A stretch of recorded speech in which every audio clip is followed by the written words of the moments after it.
Jamen hej, jeg vil gerne fortælle lidt om formalia, og hvorfor det er vigtigt for en dansk afsender at styre på formalia. Og det er det jo så af den årsag, at hvis man nu skal kommunikere med de her engelske forretninger, så er det vigtigt, at man har styr på det, så man ikke kan fornærme nogen. Og i et forretningsbrev skal man kende rækkefølgen på nogle elementer, som jeg så vil komme ind på nu her. Som vi kan se her, så har vi et forretningsbrev. Og til venstre her kan vi så se rækkefølgen af de forskellige elementer, som skal komme forrest og sidst og så videre i forretningsbrevet. Ja, og jeg var nu, som vi nu kan se på det her forretningsbrev, så bliver der skrevet høfligt til modtageren.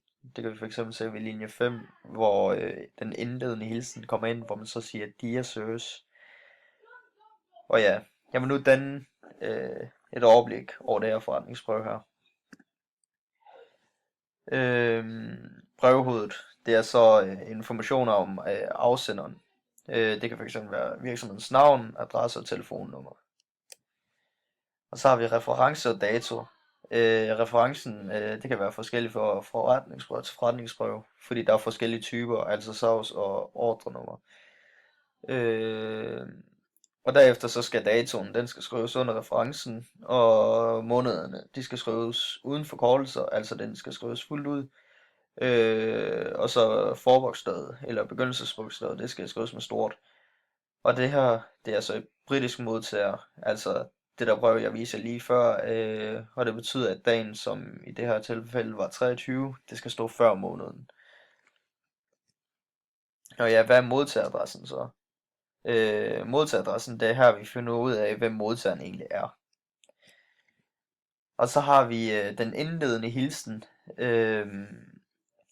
Det er faktisk en meget vigtigt element, fordi det er her, man prøver at skabe kontakt eller henvende sig til modtageren. Men der findes forskellige indledende hilser, og det er forskelligt fra modtager til modtager.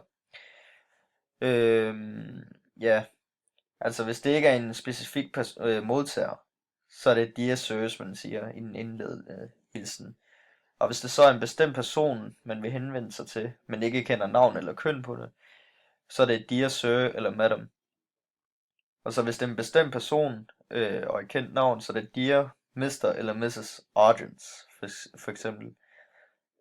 Og hvis det så er en bestemt person, som altså en man kender, så er det Dear Terry eller Juliet, som er de navne man kender. Og hvis det så er en mand, altså en mand bliver altid kaldt for Mr., men kvinder har så tre forskellige. Her er det så Miss, Mrs. og MS. Og Miss, det er hvis man ikke er gift. Og Mrs, det er at man er gift. Og MS, det står for at hvis man ikke ved det. Og så har vi overskrift og brevtekst.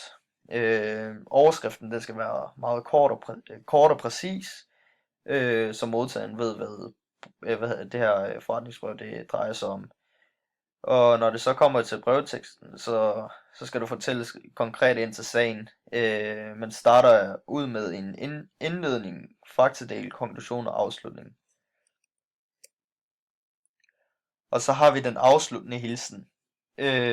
Og det gælder så den samme regel som ved den indledende hilsen. Hvis det ikke er en specifik modtager, så hedder det yours faithfully. Og det samme hvis det var en bestemt person, men er ukendt.